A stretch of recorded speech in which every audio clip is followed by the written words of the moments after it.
Buen día para todos. Nos vemos nuevamente en nuestra cuarta clase de la primera parte de nuestro semestre de teología. Estamos en Doctrina de Dios.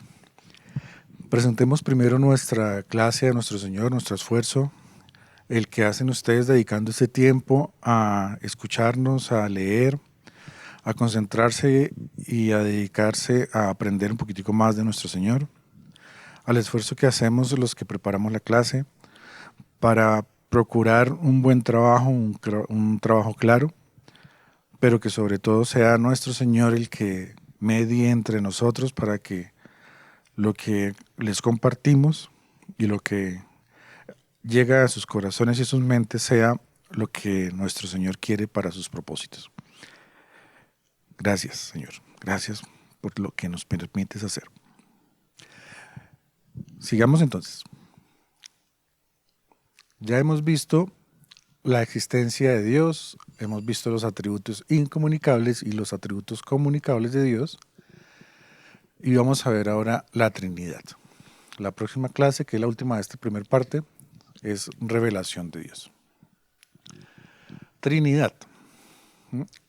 Hay que definir primero. La Trinidad es una doctrina central del cristianismo que describe a un Dios en tres personas, Padre, Hijo y Espíritu Santo, coexistiendo en perfecta unidad y coigualdad. Miren que en Mateo 3, del 13 al 17 podemos leer. Ahí saqué un par de versículos de toda esa parte. Después de ser bautizado, Jesús salió del agua inmediatamente y los cielos se abrieron en ese momento y él vio al Espíritu de Dios, que descendía como una paloma y venía sobre él. Y se oyó una voz en los cielos que decía: Este es mi Hijo amado, en quien me he complacido. Este versículo es súper importante en todo lo que tiene que ver con la teología, con la doctrina de la Trinidad. Vamos a ir viendo por qué. Ahora, la definición nos precisa primero que es una doctrina central del cristianismo. Y es algo en lo que debemos reflexionar con mucha objetividad y con mucha calma. Una de las cosas que hace diferente el cristianismo de cualquier otra creencia, de cualquier otra religión, y el Evangelio, y la Biblia, y nuestra interpretación cristiana bíblica, es justamente eso. Si alguno de nosotros tiene una duda sobre el hecho de que Padre, Hijo y Espíritu Santo sean tres personas y un solo Dios, tenemos que resolver esa duda. Tenemos que esclarecer en nuestras mentes y en nuestros corazones cómo esto es posible, cómo es entendible y cómo eso se lleva a la práctica de nuestra fe y de nuestra vida cristiana. Es muy importante que si alguno de nosotros considera que algo no le cuadra, lo revisemos. Porque uno puede eventualmente tener lecturas diferentes en algunos temas, como escatología que vimos el semestre anterior. En cuanto a que uno considera una variante por una lectura de alguna parte o un grupo de versículos de la literatura apocalíptica. Y eso no es tan importante en la medida en la que no es una doctrina central. No nos vamos a volver más o menos cristianos por considerar que hay una u otra línea escatológica que consideremos más lógica. Pero cuando hablamos de Trinidad, sí es muy importante que entendamos lo que esto implica. Vamos a ver un cuadrito que seguramente han visto muchísimo, en el que hablamos en el cristianismo de un Dios. Y hablamos de tres personas: Padre, Hijo y Espíritu Santo. Sabemos o debemos entender que el Padre es Dios, que el Hijo es Dios, que el Espíritu es Dios. Uno de cada uno de ellos es Dios. En esa relación con la divinidad, con Dios. Pero Cuando hablamos de relaciones entre los dos, no es lo mismo decir que el Padre es y ya el Hijo olvidando al Espíritu. O que el Padre no es el Espíritu o lo son solamente y olvidamos al Hijo, y el Hijo es Espíritu pero olvidamos al Padre. Esa gráfica nos dice mucho y a algunos nos pueden enredar más. Pero es importante entender que para nosotros como cristianos no debería ser una contradicción. Y aunque esto es objeto o es una de las maneras como religiones aún eh, como el Islam, que se consideran monoteístas, cuestionan muchísimo el hecho de que nosotros consideremos, creamos y aceptemos que hay Padre, Hijo y Espíritu. Para ellos es una imposibilidad. Su manera de pensar es estrictamente lógica, es estrictamente matemática, y eso de alguna forma culturalmente los pone en dificultades para entender la Trinidad. Veamos por qué, según nuestras escrituras, la Trinidad no es un invento, no es algo que hayamos traído a la fuerza, ni es una doctrina inventada ni 100, ni 200, ni 1000 o 2000 años después de que se haya iniciado el cristianismo, sino que ha estado presente siempre. Aunque el término Trinidad, la palabra exactamente Trinidad, no aparece en la Biblia, las Escrituras muestran siempre la unidad, evidencias de la unidad y diversidad de Dios desde Génesis hasta Apocalipsis. Leamos en Génesis 1:26, por ejemplo. Dice, y Dios dijo, hagamos al hombre nuestra imagen conforme a nuestra semejanza, y ejerza dominio sobre el mar, los peces del mar, las aves del cielo, sobre los ganados, sobre la tierra, y sobre todo reptil que se arrastra sobre la tierra. Cuando se cuestiona nuestra lectura, nuestra hermenéutica, muchas veces nos dicen, pero ¿cómo así? O sea, ese hagamos nuestra imagen, entonces en realidad no es un solo Dios, no es como el nombre que se usa como Yahvé, sino son un poco de dioses los que crearon al hombre. Cuando hacemos un buen ejercicio de hermenéutica y entendemos cada pasaje desde la integridad de la Biblia, podemos empezar a vislumbrar cómo el hecho de que se mencione nuestra es como ese asomo, es como esa lectura que nos dice Dios de que Él se estaba manifestando, y ahí empiezo a tener que hacer advertencias sobre el uso de palabras. Las palabras que usamos son lecturas, son significados que tenemos nosotros, como humanos me refiero. Pero se van a quedar cortas a la hora de entender algo como en la Trinidad. Cuando yo digo cuando Dios se manifiesta como, eventualmente lo vamos a entender como si exclusivamente y en algún momento se manifestara como Padre o como Hijo o como Espíritu, dejando de ser lo otro, dejando de ser. Si se está manifestando como Padre, entonces no existe temporalmente como Hijo, y eso no es así. Cuando vayamos a ver más adelante, con unas diapositivas más adelante, un tema de las interpretaciones erradas de la Trinidad, vamos a ver cómo las palabras que usamos deben ser cuidadosamente entendidas dentro de los significados que conocemos. Pero para este caso, en Génesis vemos cómo desde el estricto principio de la historia bíblica ya empezamos a ver que la existencia de Dios no es tan sencillo como un Dios y ya, sino que cuando ligamos este ejercicio de creación con el hecho de que vemos en Juan, en el primer capítulo, que Jesús era el Verbo y estaba presente desde el principio de la creación y antes de la creación, tenemos que poder ver esa relación y esa existencia permanente del concepto, puede que no de la palabra, pero sí el concepto de Trinidad dentro de la Biblia. ¿Cómo es eso de un Dios en tres personas, Padre, Hijo y Espíritu Santo? Dios es uno en esencia y tres en personas, sin división ni mezcla, revelando un carácter eterno y una relación intrínseca. Dios es, permanentemente, y en ese cuadrito, por eso, en ese triangulito siempre se pone así. Dios es Padre, Dios es Hijo y Dios es Espíritu, al tiempo. El hecho de que cuando uno escribe las frases más separaditas no significa que estén separados. Son, es, al mismo tiempo. Miremos cómo aquí encontramos unas citas que nos ayudan precisamente a entender esto. En Juan 10:30 nos dice, yo soy el Padre y somos uno.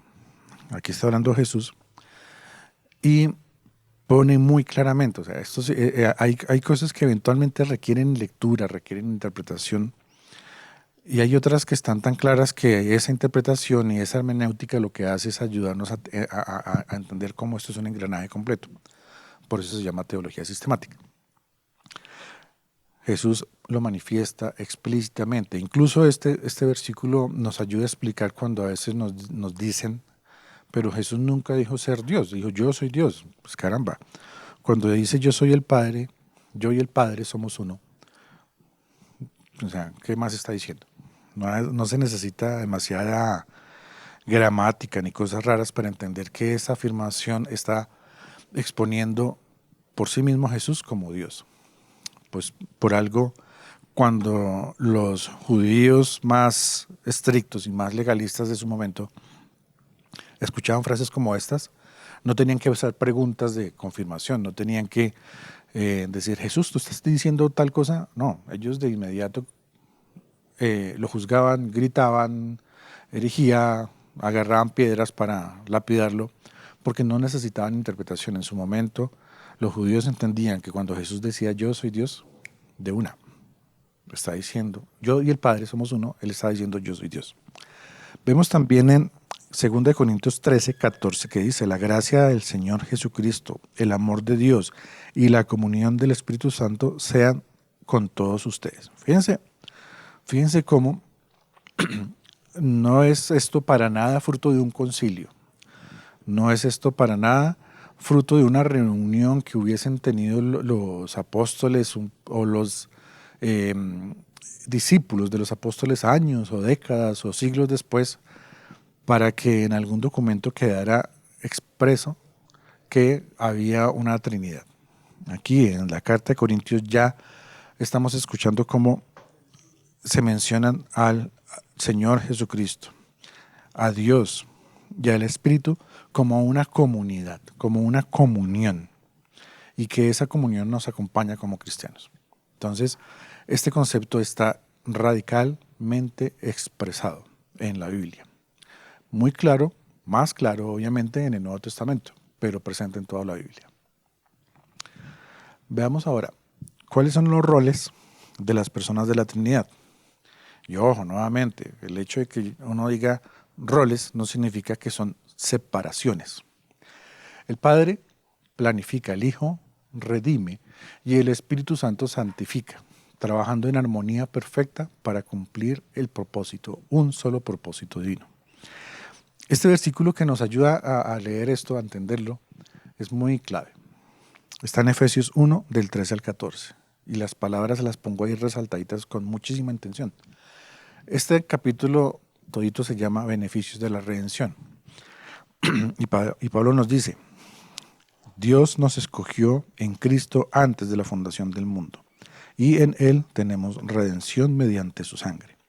Y habiendo creído fueron sellados en Él con el Espíritu Santo de la promesa.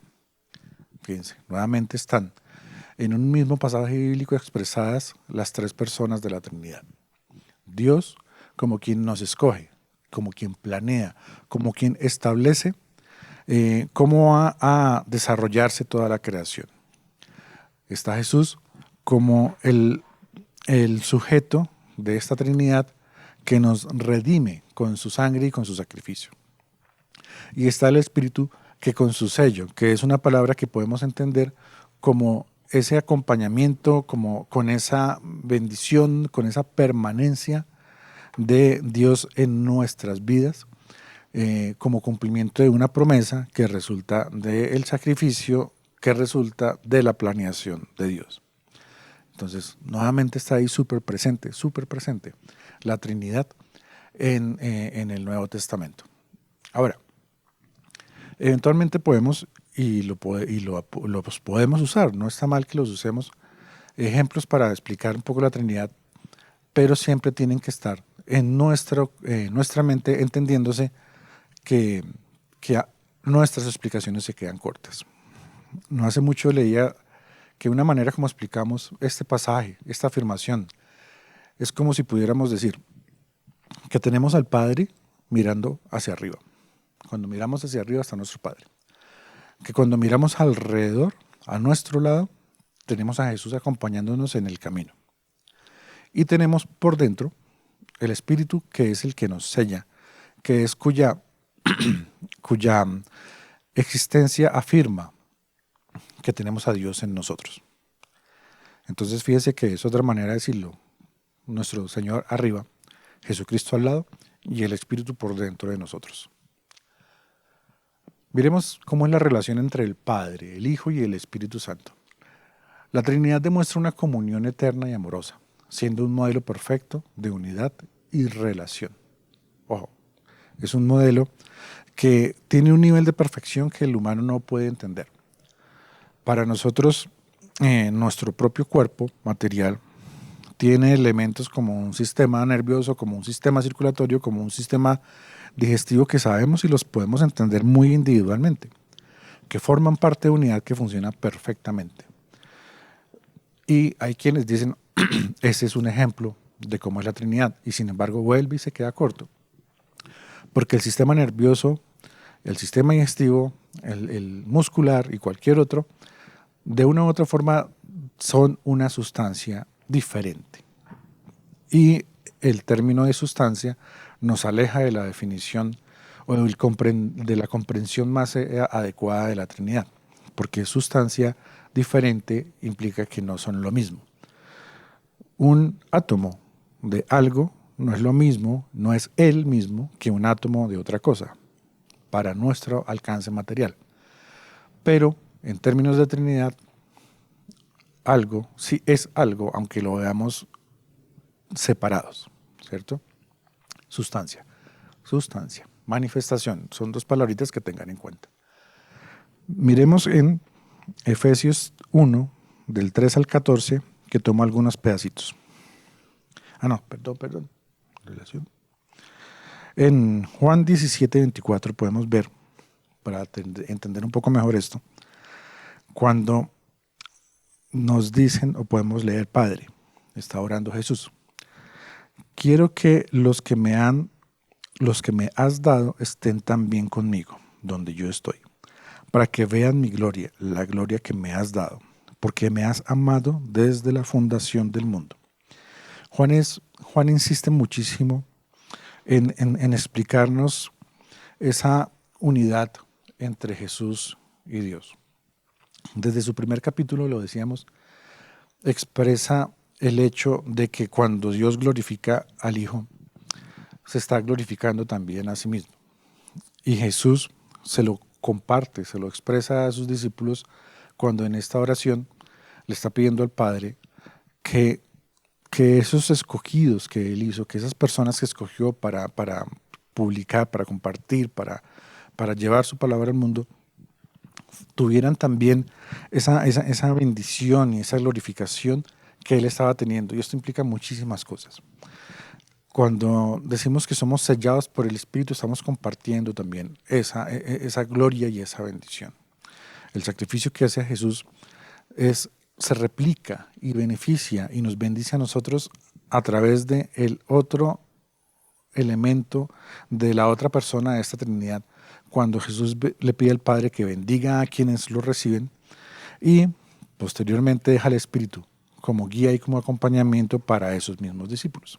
Entonces fíjense cómo esa relación es tan especial, tan incomprensible, tan rara, podríamos decir, que Jesús, sabiéndose glorificado, le pide gloria al Padre para nosotros, para sus discípulos. Entonces, es un modelo perfecto en el que hay un reconocimiento mutuo de estas personas como parte de una sola existencia, ¿cierto? Ahora, de pronto una buena manera de entender lo que algo es explicando lo que no es. ¿Mm? Y entonces veamos herejías históricas sobre la Trinidad. Así podemos ir dándole más y más claridad a este concepto. Las herejías trinitarias surgieron por malentendidos sobre la naturaleza de Dios, destacando la necesidad de aferrarnos a la revelación bíblica. Siendo tan clara la Biblia sobre la existencia, sobre la manera de relacionarse de Dios con su creación en estas tres personas, las herejías nos llaman a que digamos, vengan, lean, no dejen de leer la palabra para que ella les ayude a entender cómo es esto. Veamos que en la primera de Juan 2, 22 y 23 podemos leer: ¿quién es el mentiroso sino el que niega que Jesús es el Cristo? Que esta frase es súper clara. Negar que Jesús es Cristo, negar que Jesús es el Mesías, negar que Jesús es el Salvador. ¿Quién es el mentiroso? Explícitamente es llamado mentiroso quien hace esa negación. Este es el anticristo, el que niega al Padre y al Hijo. Todo aquel que niega al Hijo tampoco tiene al Padre. El que confiesa al Hijo tiene también al Padre. Aquí en Juan, en esa primera carta de Juan, en Romanos, en Gálatas, se hacen menciones, se hacen señalamientos, porque de alguna forma así de claro lo es, de que quien niega la existencia de Dios, que quien niega la existencia de Padre e Hijo, que quien niega el Espíritu, que quien niega esa existencia de los tres, que quien los rechaza o dice que Jesús es uno y que Dios es otro, es anticristo. Una palabra fuerte, bien fuerte. Entonces, se nos hace una advertencia muy, muy clara cuando Pablo nos llama la atención sobre el hecho de que tenemos que, más allá incluso de nuestra facilidad de comprensión, entender con calma que Dios se manifiesta de esa manera. Veamos ejemplos de esas herejías e interpretaciones. Una se llama modalismo, que tiene que ver con la palabra modo, y que otra es triteísmo, que tiene que ver con tres teos, tres dioses. Adopcionismo, adoptar. ¿Qué pasa en el modalismo? En el modalismo nos dice que es un Dios en tres manifestaciones. Por eso, aunque uso la palabra manifestaciones, tengo que tener cuidado con la manera como la entienden y la manera como la uso. El modalismo nos dice que es así como en las caricaturas o en los cómics hoy, en estas películas de Dragon Ball y todo eso, es que Dios es pero ahorita está en modo Super Saiyajin, y ahorita está en modo entrenamiento, y ahorita está en modo distintos modos. Y no es así, porque no es como si se pusiera disfraces. O sea, no es que vemos a Dios allá tras bambalinas poniéndose el vestido de Jesús y sale, hola, soy Jesús, y después va y se cambia y se pone unas alas y, hola, soy el Espíritu. No es así de caricaturesco. No es que cambie de modo. Es aquí en esta segunda parte, en esta segunda columna que viene después del nombre del modalismo, vemos cómo cuál es la parte en nuestra comprensión de la Biblia que contradice o que aclara esa interpretación errada. Entonces, me explico. El modalismo nos dice que es un Dios en tres manifestaciones diferentes. Pero si son tres manifestaciones diferentes, ¿cómo es que en el bautizo, y por eso les decía hace un rato que ese pasaje es muy importante, cómo es que en el bautizo se hacen presentes las tres personas? Porque estamos viendo a Jesús siendo bautizado, lo tenemos al frente. Se abre el cielo y el Espíritu, visible como si fuera una paloma, también está presente. Y para completar el cuadro, escuchamos a Dios diciendo: este es mi Hijo amado en quien siento complacencia. Las tres personas están presentes. Entonces no podemos afirmar que es que Dios se puso en modo Jesús durante la vida de Jesús y que se puso en modo espíritu cuando se fue Jesús y que estaba en modo Dios antes de Jesús. No, Dios es permanentemente las tres cosas al mismo tiempo. ¿Cuáles iglesias o cuáles movimientos son los que eventualmente interpretan a la Trinidad del modo modalismo? La Iglesia Pentecostal Unida Internacional, el Movimiento Apostólico, la Iglesia de Cristo Jesús Internacional. Son algunos ejemplos y fíjense, porque dicen Iglesia Pentecostal, Iglesia Unida, Iglesia Apostólica, Iglesia de Cristo Jesús. Y sin embargo, cuando miramos sus doctrinas, cuando miramos su práctica religiosa, cuando miramos su discurso, vemos que están presentando la Trinidad de forma modalista. Entonces, no por el hecho de que vayamos y, es que estoy asistiendo a tal iglesia, dice cristiana, entonces ahí entro, tenemos que escuchar. Y parte de lo que hacemos cuando estamos estudiando teología es entender por qué no podemos sencillamente aceptar ya lo que nos digan como cierto. Que porque tiene el título allá, está bien. No, así no es. Tenemos que escuchar y filtrar lo que escuchamos a través de las Escrituras. Y ahorita que vemos que la Trinidad es clara, expresa en la Biblia y en el Nuevo Testamento con muchísimo más claridad, cuando iglesias supuestamente cristianas, supuestamente bendecidas con el Evangelio de Jesús, dicen que Jesús es una manera como se muestra a Dios, una manifestación, es un modo. Y no. Veamos el triteísmo, efectivamente, tres dioses diferentes. Entonces hay quienes dicen, no, es que por eso cuando en el primer versículo dicen hagamos, no es que sea un Dios en tres personas, es que son tres dioses.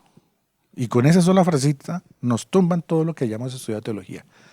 Y no debería ser así, ¿cierto? Porque la Biblia es clara. Y nuevamente la Biblia nos equipara siempre, o sea, no hace distinción como por el estilo de que Dios es el Dios de la creación, Jesús es el Dios de la salvación y el Espíritu es el Dios de la bendición. En ninguna parte encontramos eso. Dios es Dios, Dios es Padre, Dios es Hijo, Dios es Espíritu Santo. Que como veíamos en la diapositiva anterior, hay una relación y unos roles, lo que no significa que deje de ser uno para hacer el otro. Yo no me quito el vestido de Dios para ponerme el vestido de Jesús, no es así. Y mucho menos como en el triteísmo, que es que son tres dioses que están sentados por allá en una mesa y se ponen de acuerdo para tomar decisiones. Tampoco. Y encontramos que, por ejemplo, los mormones, hay grupos mormones y los mormones en general que hacen una lectura triteísta de Dios. La Iglesia de Unificación Neopentecostal, miren semejante nombre, Unificación Neopentecostal, o sea, meten, en los solos nombres meten unas mezclas ahí de definiciones todas raras. Estas religiones o sectas están interpretando erradamente la Trinidad. Y en este caso la consideran como tres dioses que se ponen de acuerdo. Están charlando y manejan la creación. Adopcionismo. ¡Wow! ¿Cómo así que adopcionismo? Dios escoge a un humano. ¿No? ¿Cómo así? O sea, el adopcionismo nos dice que Jesús era un humano normalito. Solo que por X o Y razón, Dios lo escoge. Dios selecciona a Dios, así como, y parte del argumento que ellos usan, así como escogió a María para ser la madre de un profeta, este profeta fue tan bueno, dicen, que decidió adoptarlo como hijo suyo. ¡Wow! Caramba, ¿cómo así? Esto sí que lo vemos muchísimo y sin embargo no lo notamos. Muchas películas que hablan de Jesús, series de televisión, muchas lecturas, muchas sectas, mucha gente entre el catolicismo, entre el cristianismo bíblico, consideran que Jesús solamente fue un gran ser humano que después Dios lo escogió como Dios, como hijo suyo. Y sí, entre el cristianismo encontramos personas que para no pelear con otras religiones, para no pelear con el budismo y Buda, para no pelear con el islamismo y Mahoma, para no pelear con el zoroastrismo y Zoroastro, para no pelear con otros con grandes seres humanos, entonces dicen, no, es que Jesús sí es una gran persona y es el hijo escogido de Dios, entonces por eso nosotros somos cristianos, porque Jesús es el duro. Y Mahoma, pues sí, también es duro, pero no tanto. No, o sea, eso es adopcionismo. ¿Qué encontramos en la Biblia? Las profecías lo contradicen. Las profecías del Antiguo Testamento no dicen, de entre todos los seres humanos vamos a escoger a uno y a ese lo voy a volver mi hijo.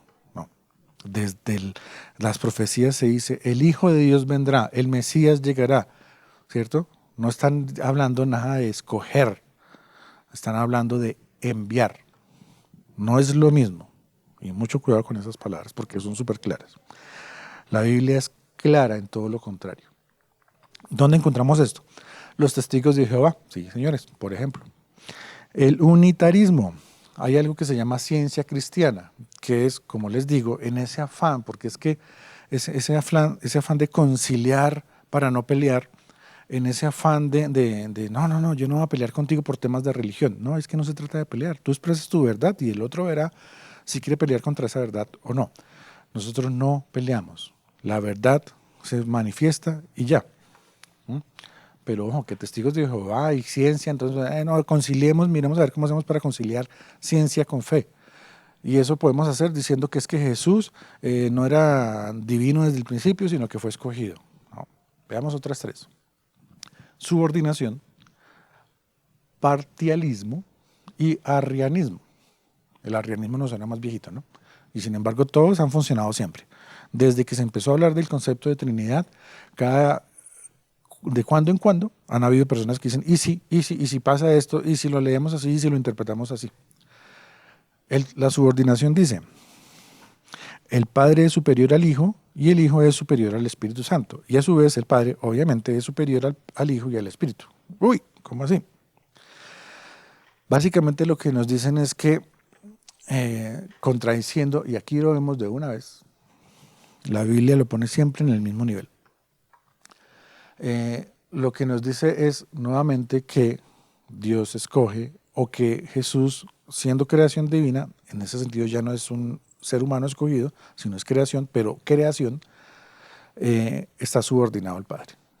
No, tampoco. ¿Qué ejemplos hay? También los testigos de Jehová, la sociedad de misionera, y hay una vertiente musulmana.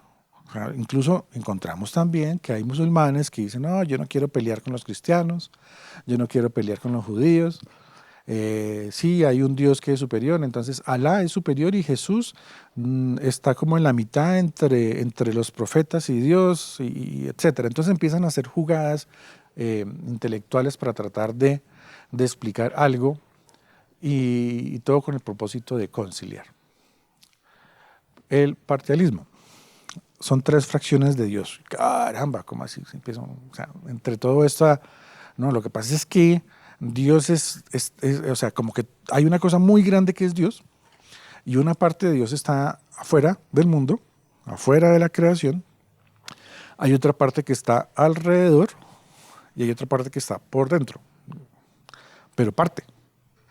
Por eso se llama parcialismo. Pero no hay sustento bíblico para eso. Y si lo presentan, porque seguramente lo hacen, son tergiversaciones de versículos. Miremos ejemplos. Neopentecostales. Hay comunidades que dan esa explicación de que es una fracción de Dios, una partecita de Dios que está arriba, otra al lado y otra adentro. Y como les decía, incluso esos ejemplos que damos se quedan cortos. ¿Por qué pongo aquí el parcialismo y pongo ahí explicación del huevo y la gallina? No es porque yo se los voy a explicar a ustedes, sino hace referencia a que cuando explican que Dios es como el huevo, dije huevo y la gallina, el huevo y el agua, cuando tratan de explicar a Dios como un huevo en el que hay yema, clara y cáscara, entonces que son fracciones diferentes de un solo huevo.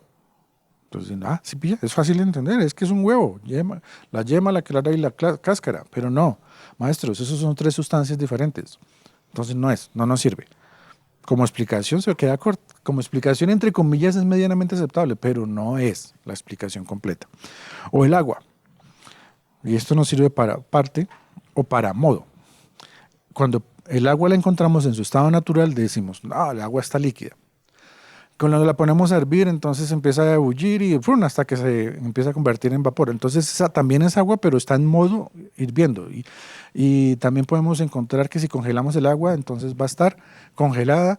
Y si las ponemos juntas, entonces tenemos agua congelada, agua líquida y agua en vapor en un mismo instante, pero son tres fracciones diferentes y vuelve el tema. Es como si entonces Dios se quita el disfraz de Dios, de Padre, y se pone el de Hijo, y después se pone el de Espíritu, le pone las alitas, entonces ya se vuelve.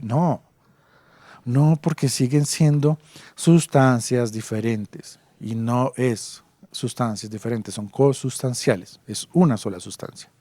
Difícil de entender, pero los ejemplos nos aproximan al entendimiento, no son la explicación. Arrianismo es de los más antiguos. Por allá en el concilio de Nicea lo consideran y lo declaran herético. Dice, Dios fue primero y luego Jesús, y él invoca al Espíritu Santo. Y caramba, y cuando incluso escuchamos algunas homilías católicas, caen y se resbalan hacia eso, porque dicen que Jesús invoca. Cuando Jesús dice, voy a dejarles a un consolador, es como, y lo llegan a decir como si en ese momento Jesús crea al Espíritu porque les voy a dejar. Como si antes no hubiera estado el Espíritu y ahora lo deja. Pero resulta que si echamos un poquitico de para atrás, cuando Jesús es bautizado ya estaba el Espíritu. De manera que no fue creación por invocación. No, tampoco es así. No es que primero estuvo Dios y Dios creó a Jesús. No. Juan 1 nos dice, Jesús estaba desde el principio.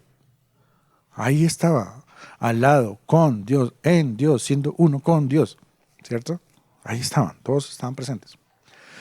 ¿Qué vemos en la Biblia? Juan 1:1, ¿ven? Todo el Nuevo Testamento contradice en el arrianismo. ¿En dónde encontramos hoy en día religiones así? O sectas así, testigos de Jehová nuevamente. Los testigos de Jehová son maravillosas personas, la mayoría son excelentes seres humanos, pero están interpretando mal la Trinidad. No, por ahí no es. Testigos de Jehová, los adventistas del séptimo día y, ojo, el gnosticismo. Y de hecho el gnosticismo no solo es arriano, el gnosticismo también hay veces explica como subordinación, el gnosticismo hay veces explica como triteísmo, el gnosticismo de entre todas las cosas raras, algunas eventualmente que parecen lógicas, que explica, una de las cosas que no acepta es la existencia de la Trinidad, porque para ellos son otra cosa, no es un solo Dios, son otra cosa. Incluso cuando uno lee un poquitico de gnosticismo, no, es que Dios es Dios y como el cuerpo es la cárcel del alma, entonces para que Jesús pudiera hacer lo que hizo Dios fue poner a una parte de sí mismo dentro de un cuerpo y para que él entendiera lo que era ser humano. ¿No? ¿Cómo así? O sea, Jesús no es Dios encarnado, sino es un hombre con un Dios por dentro. Fíjense. Y no es así. Sigamos. Hoy está un poquito más largo. La importancia práctica de la Trinidad para la adoración y la comunión cristiana. La Trinidad enriquece nuestra adoración, mostrándonos cómo cada persona divina obra para redimirnos y sostenernos.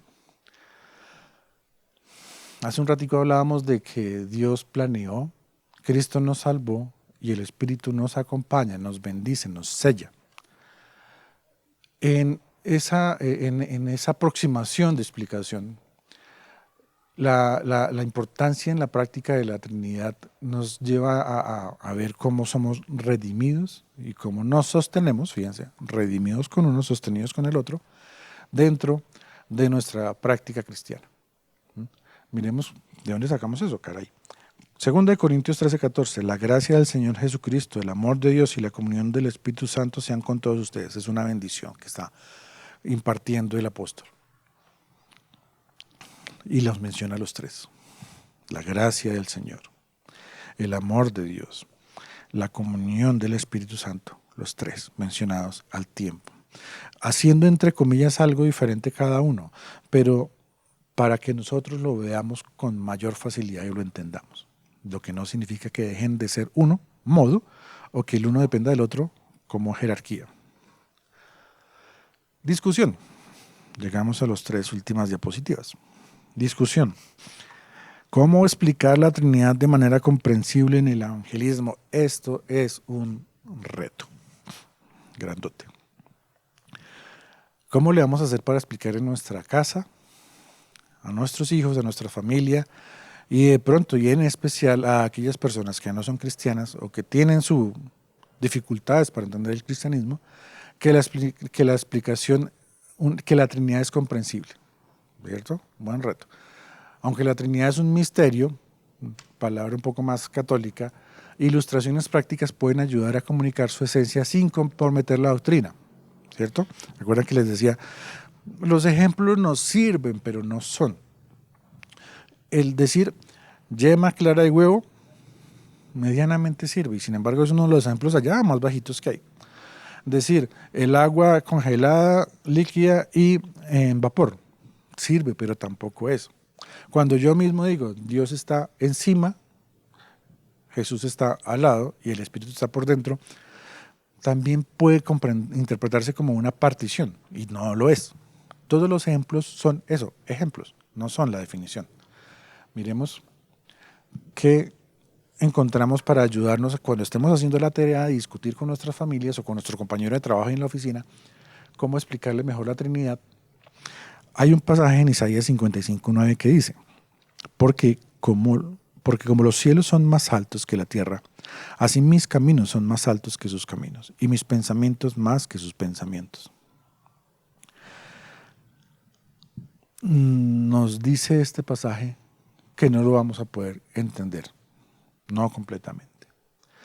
Este es uno de los ejercicios que hacemos por fe, pero no una fe ciega. Cuando hemos recibido pruebas a través, por ejemplo, de la resurrección de Jesús, cuando alguien como Jesús dijo, en mí se cumple la profecía, ¿se acuerdan del pasaje? Cuando alguien como Jesús dice, el Padre y yo somos uno. Cuando Jesús dice, Señor, bendice a los que me escogiste, bendícelos como a mí y glorifícate en ellos. Cuando alguien hace toda esa serie de afirmaciones y entre todas las afirmaciones que hace, dice, voy a morir y al tercer día voy a resucitar y resucita, yo creo que una persona que hace eso merece que le pongamos atención. Y cuando Jesús, como sello de que todas sus palabras eran ciertas, hace la última apuesta, y esa apuesta la cumple, esa profecía la cumple. Voy a resucitar, y resucité. Y vine y me quedé más tiempo con ustedes. Y me presento resucitado ante ustedes y otras 500 personas, y más. Quien hace eso, yo creo que tenemos que ponerle cuidado. Entonces, ¿a qué va todo esto y cómo está relacionado con la discusión? A que hay una parte que es explicable, pero hay otra parte que es confianza. Y esa parte que es confianza no es porque estemos confiando en alguien de quien no hemos recibido pruebas. Por algo le dijeron, venga, usted ha estado conmigo, venga, pone los deditos acá, meta los deditos acá, meta los deditos en el costado, usted ha estado conmigo todo este tiempo y no me cree. Ese llamado de atención es a que, hombre, les he entregado pruebas y ahora mismo mi cuerpo resucitado, mi presencia después de mi muerte. Aquí es el máximo sello de que pueden confiar en mí, de que lo que yo les dije no es carreta. Cuando Jesús le dice así a este incrédulo, aparentemente discípulo, es como decir, venga, o sea, sacúdase, hermano. Y ese mensaje nos lo está dando a muchos. Yo no le voy a poder entregar siempre pruebas materiales, científicas, como nos cuestionan, no les voy a poder entregar la foto de Jesús allá con todos los discípulos. No, Porque no. Eso es incongruente científicamente. Eso es una falacia histórica, se llama así. Entonces llega un punto en el que tenemos que confiar en alguien que nos ha dado todas las pruebas del mundo de que lo que ha dicho es cierto. Eso es parte de lo que nos toca incluir aquí cuando hablamos de cómo explicar la Trinidad de manera comprensible. Siempre nuestra explicación de la Trinidad va a tener una parte lógica, una parte de ejemplos, una parte bíblica y una parte de fe, una parte de confianza. Tengan en cuenta eso para cuando estén haciendo el ejercicio de explicarle a alguien que no crea mucho en Dios o que no entienda mucho de cristiandad, cómo es lo de la Trinidad. Segunda, reflexión. ¿Qué significa vivir en comunión con un Dios trino? Oh, un musulmán nos podría preguntar eso. Un judío nos puede preguntar eso. Para los judíos también es muy complicado que digamos que Jesús es Dios. Vivir en comunión con el Dios trino implica depender del Padre. Depender del Padre. Seguir al Hijo y ser guiados por el Espíritu Santo diariamente. Y ojo con la construcción de esta frase, que es cortica, pero es bien profunda.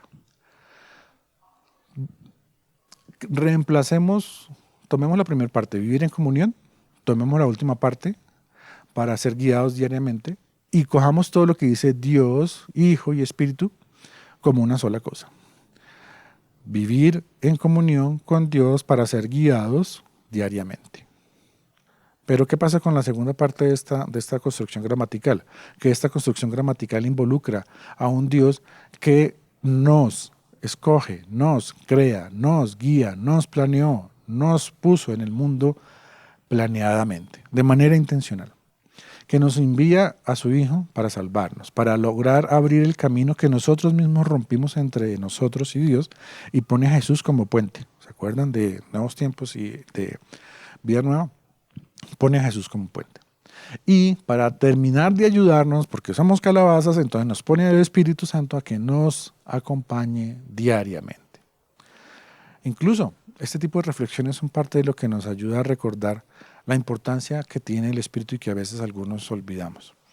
Le oramos al Padre, le oramos al Hijo, terminamos nuestras oraciones mencionando al Hijo, se nos olvida que quien dispuso o la manera como Dios nos dice, los voy a acompañar es a través del Espíritu Santo. Entonces el Espíritu Santo es lo que está más cerca, de alguna forma, ejemplo, es lo que está más cerca de nosotros para decirle a Dios, que sea tu Espíritu el que me guíe.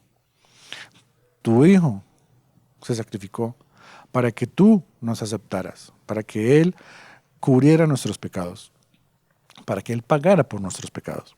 Pero al que pusiste cerca a nosotros es el Espíritu. Estamos conectados espiritualmente con Dios.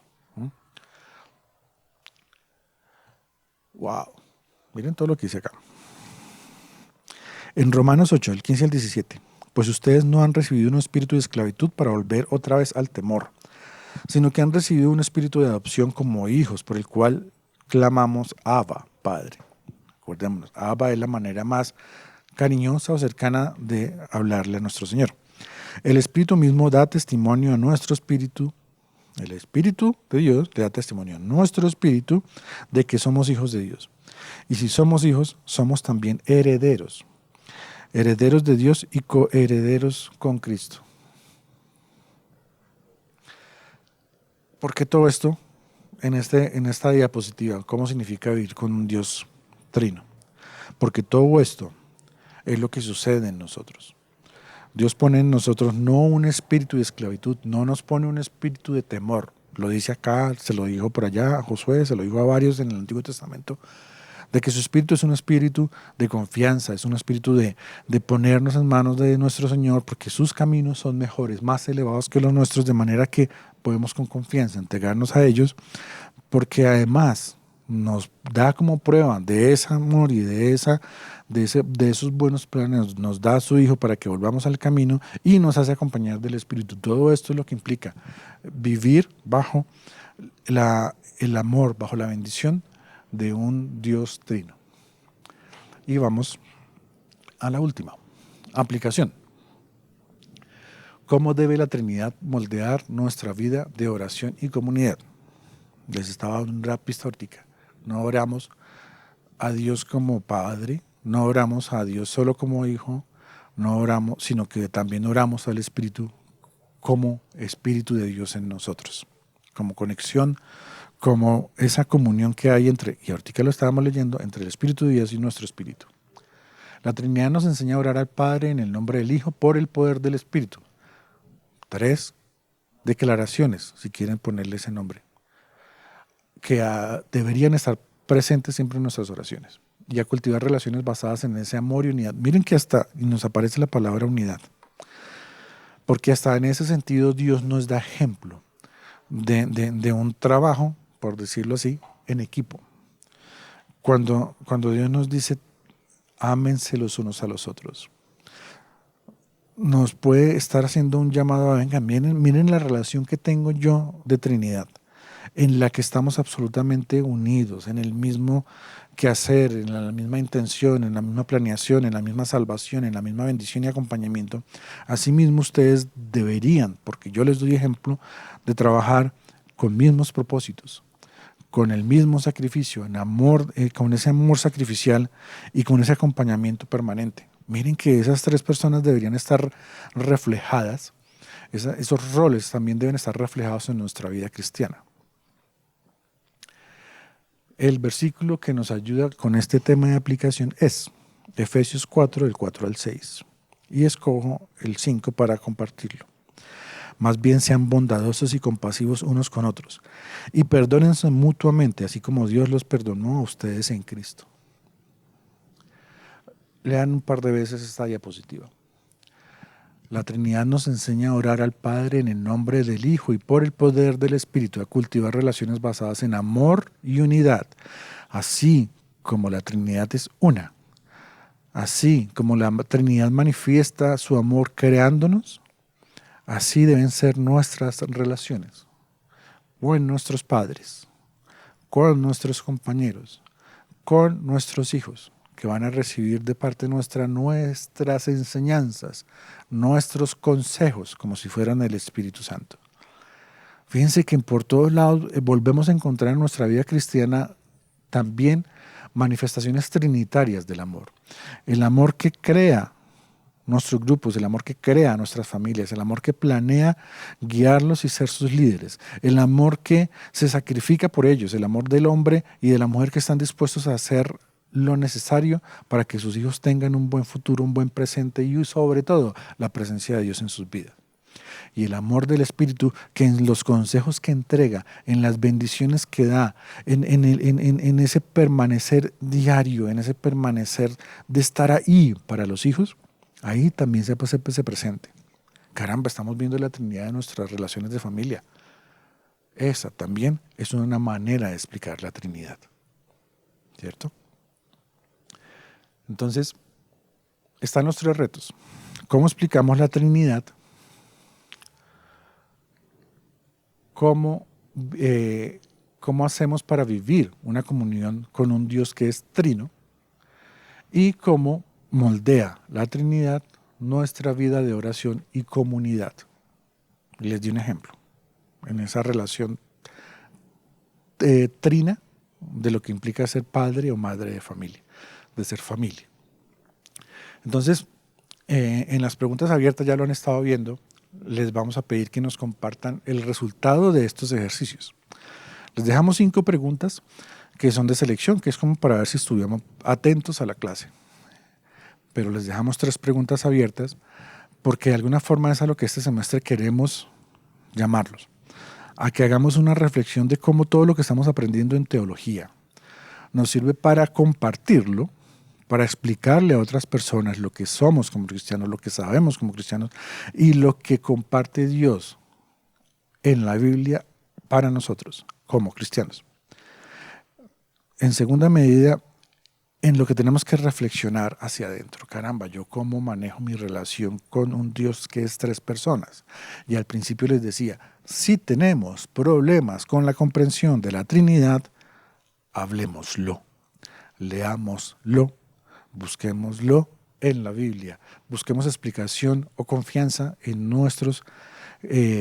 compañeros, en nuestros condiscípulos, en nuestros maestros, porque para eso estamos también, para entender un poquitico más. Nuestra fe tiene que ser tranquila.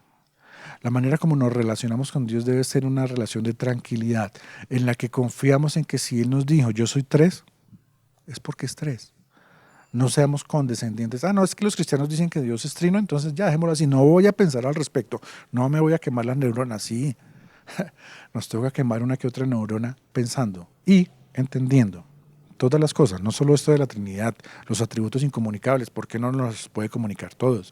Los atributos comunicables, ¿qué hacemos con ellos?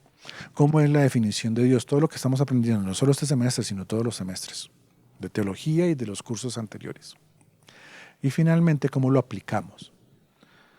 ¿Cómo todo lo que estamos recibiendo nos hace discípulos, nos hace replicadores de lo que aprendemos de Dios? Tres cosas: cómo vivimos, cómo entendemos y cómo actuamos. Esas son las tres reflexiones que estamos poniendo al final de nuestras clases este semestre. Entonces, los invito a que sigan adelante con las clases, a que diligencien los cuestionarios. Por favor, si tienen cualquier duda, no teman en acercarse a la mesa del Instituto Bíblico, en escribirnos. Ya hay muchos que tienen nuestros números. Escríbanos. Puede que no contestemos inmediatamente, nos toca trabajar, pero seguramente les vamos a contestar. Y más seguramente lo haremos con la mejor intención del mundo. Si no nos sabemos, si no conocemos, si no tenemos clara la respuesta que ustedes necesiten, las vamos a buscar. Para eso oramos todos los días. Se lo aseguro que los maestros oran mucho para que lo que compartan con ustedes sea lo que nuestro Señor en su espíritu quiere que compartamos. Nuevamente pongamos en manos de nuestro Señor, entreguémosle el esfuerzo que hacemos de reunirnos, unos para escuchar y otros para hablarles, compartirles lo que con muchísimo amor hacemos para entenderlo y para hacer más grande la obra de Dios. Bueno, entonces, bendiciones para todos y que tengan buen día, buena semana. Hasta luego.